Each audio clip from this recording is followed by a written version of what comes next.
First thing Ren noticed about Cairo, boss, was that he took up space like he had been born to fill it. Not in an aggressive way.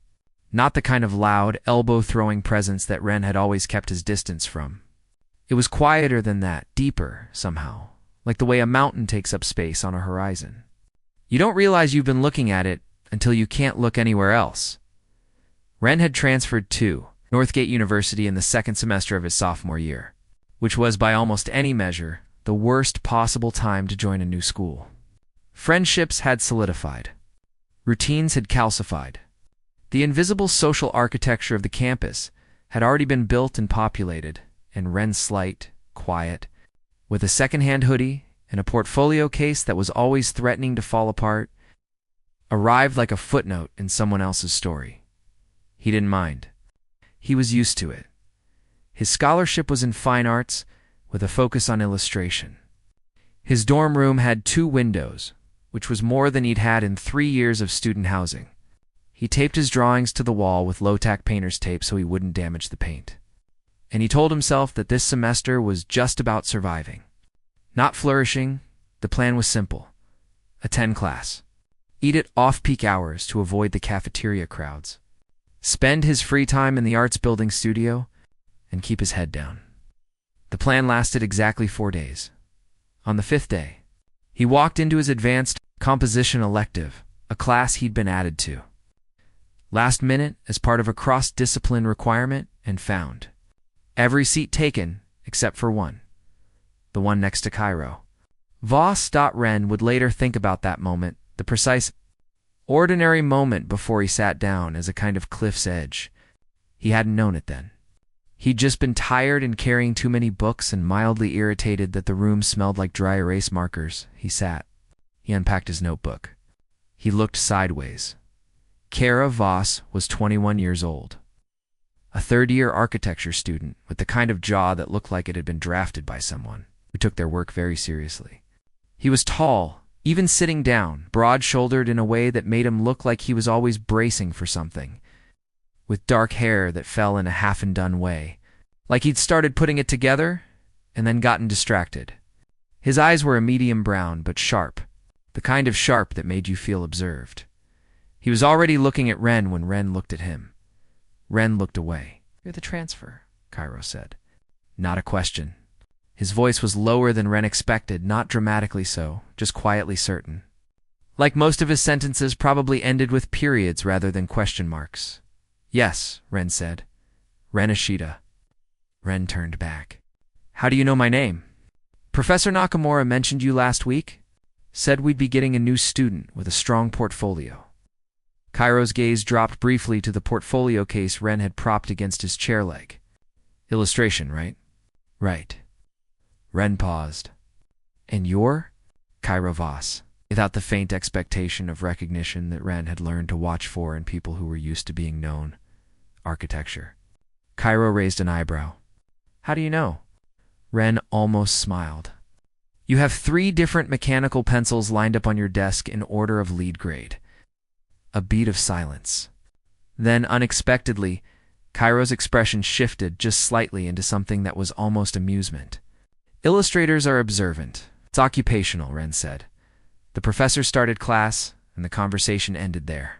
But Ren was aware for the rest of the hour of the warmth radiating from the person beside him.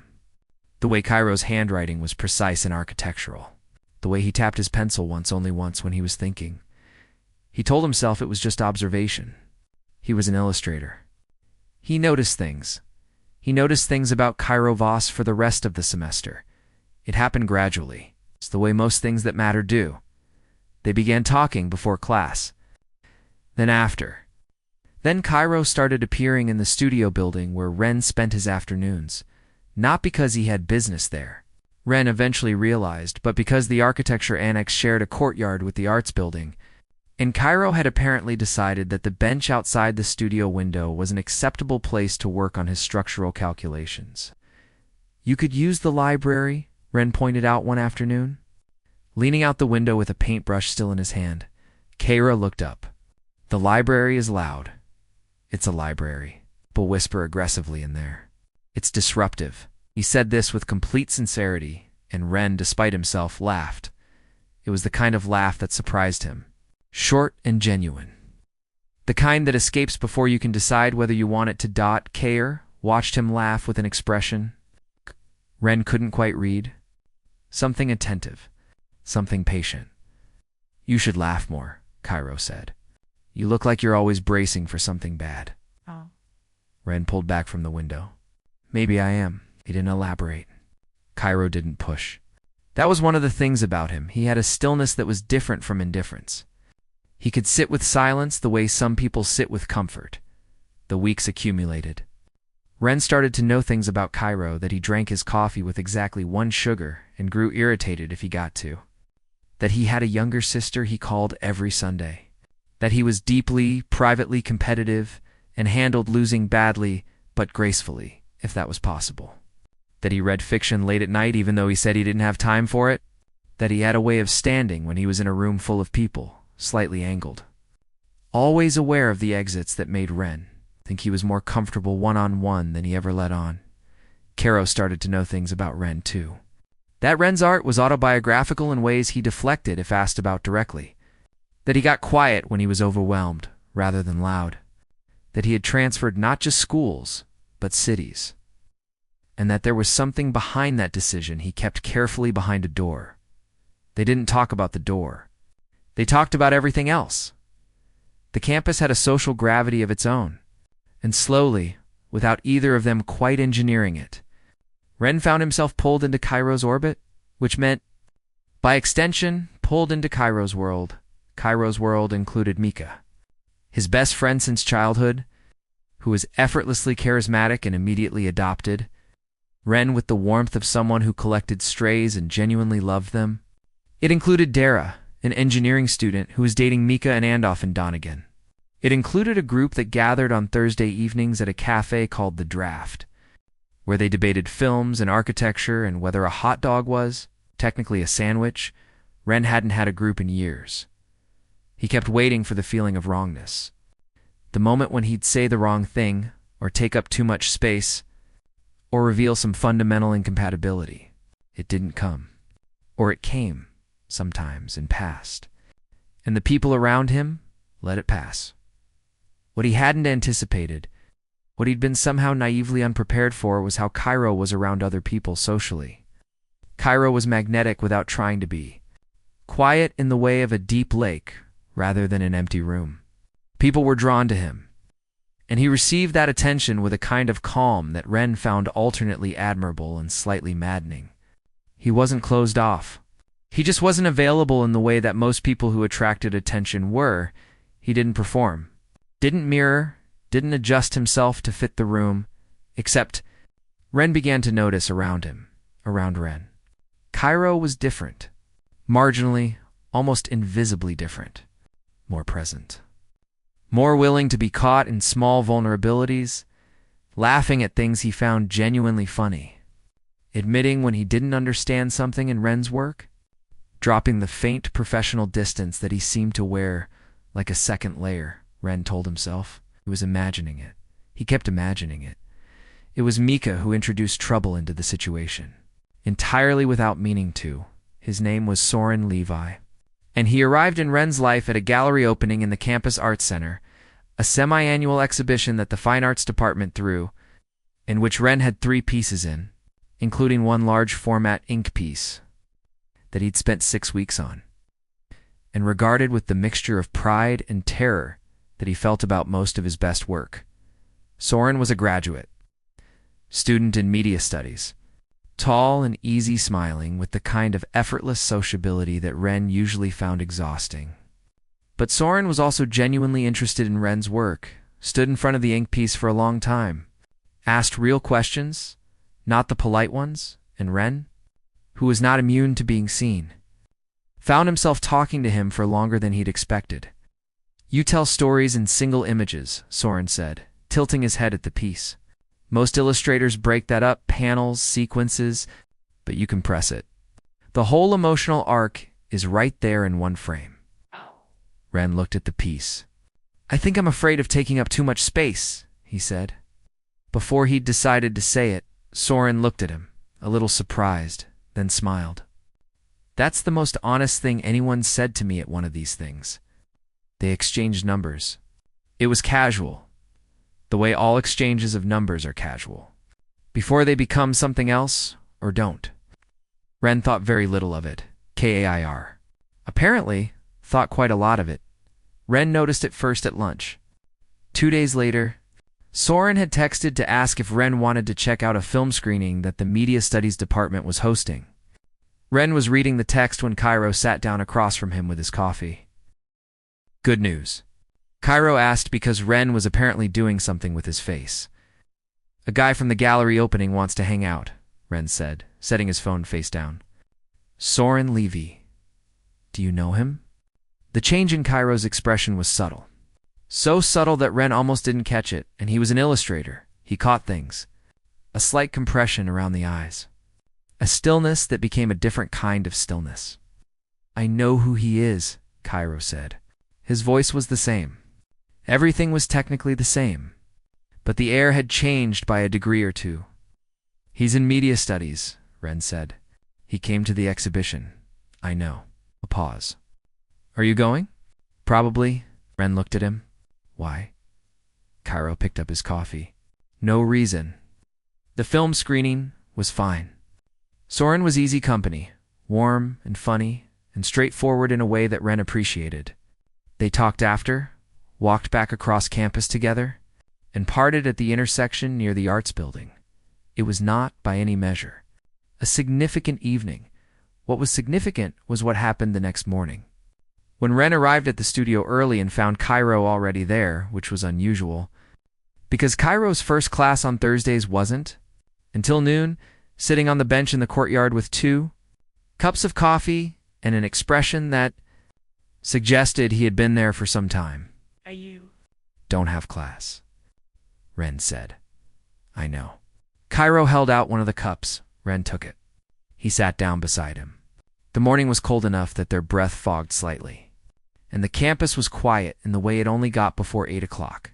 When it belonged to the birds and the early runners and the people who couldn't sleep. How was the screening?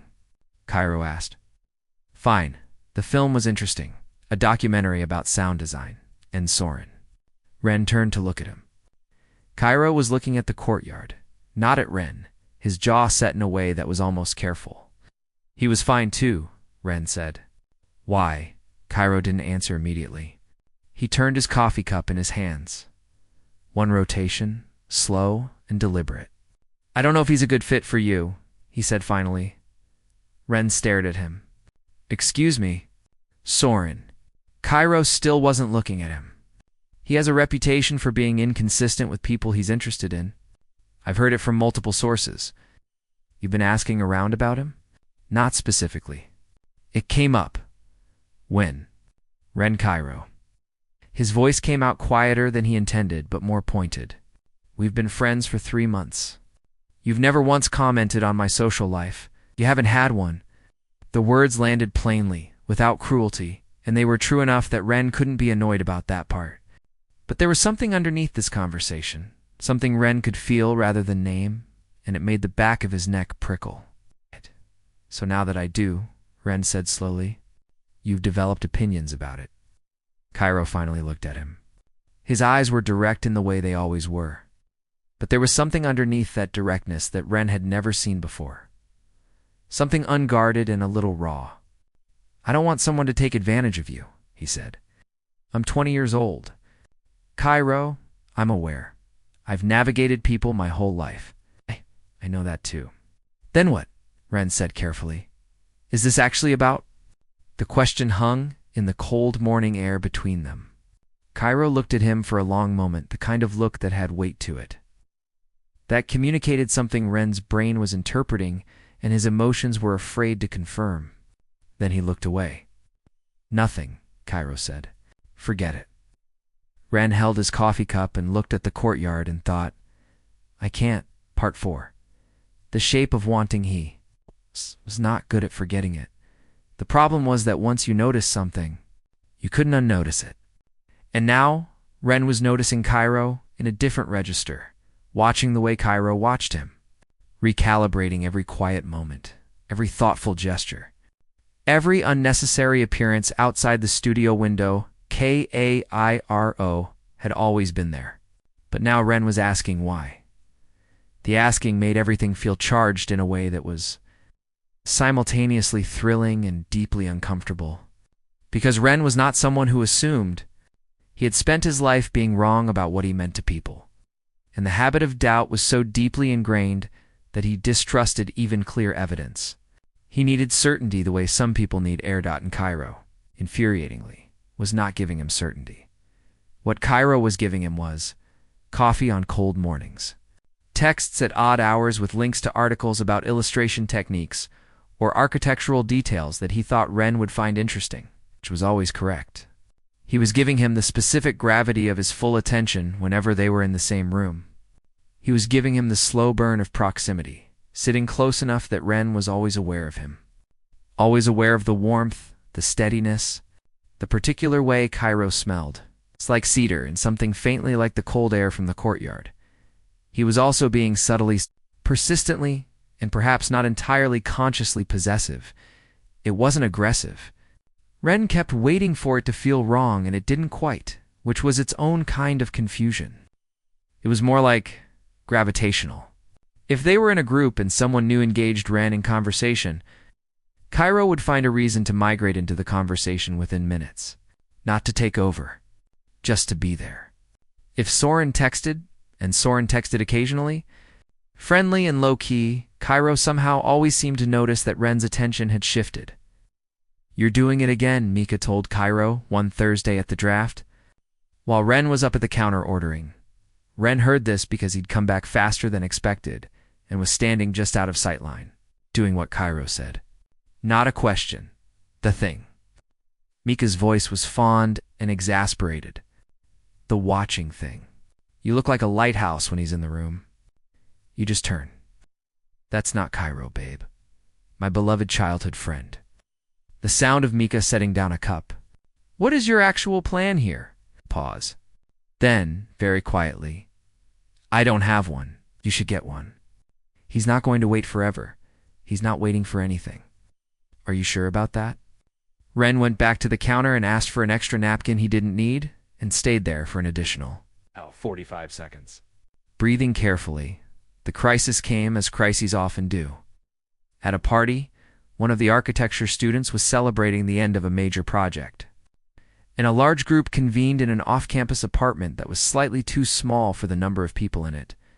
The music was at the precise volume where conversation required leaning in. The lights were low. There was the particular social chemistry of a party where most people already knew each other and were relaxed in the way people get when the pressure of impression is mostly off. Ren had come because Mika had asked him to, and Mika was hard to say no to. He'd been there for about an hour, had found a good corner near a bookshelf, and was cautiously having a decent time. Soren was there, which Ren hadn't expected. He arrived about 30 minutes after Ren and made his way over icily. They talked the way they did, pleasantly, without pressure. Soren was tactile when he talked, a hand on the arm to make a point. Leaning in to be heard over the music, easy in the way of someone who had never learned to take up less space and hadn't needed to, Ren was aware of Cairo across the room. He was aware in the specific, acute way of a compass, needle aware of north, without looking, without choosing to. He just knew. And when he did glance across, Cairo was watching. Not obviously. Not in a way anyone else would catch. But Ren caught it because he always caught the things Cairo was doing. And because Cairo's expression had done the thing again, the compression, the stillness, the thing that was not quite neutral. Soren said something that made Ren laugh. Cairo put down his drink and walked over. It was not a scene. Nothing raised voices.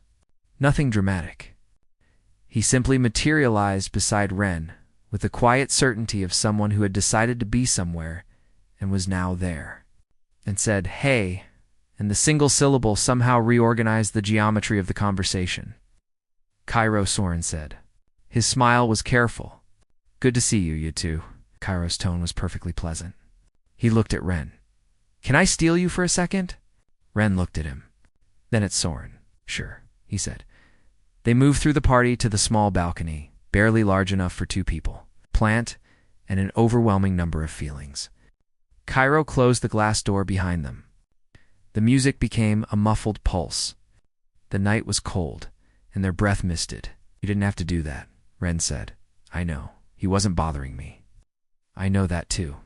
Ren faced him fully. In the low light from the apartment, Cairo looked like a study in contrast. Dark hair, steady gaze. The slight tension in his jaw that Ren had learned to read like a language. "Cairo," he said, and something in his voice must have carried the weight of everything he hadn't said, because Cairo's expression changed. "Don't," Cairo said quietly. "Don't." "What?" "Don't ask me to explain it." He stopped. "Started again." "I'm trying to figure out how to—" "You pulled me away from a conversation," Ren said. "You've been tracking me all night. You gave me warnings about Soren that were about 0% about Soren." His voice was steady. He was proud of that. "So I think you should figure it out pretty quickly, actually." Cairo looked at him. The expression was stripped of its usual composure, and underneath, what Ren found was not what he'd braced for. No convenient blankness. No retreat. Just something honest and slightly desperate and very, very close to the surface. I don't want him around you," Cairo said.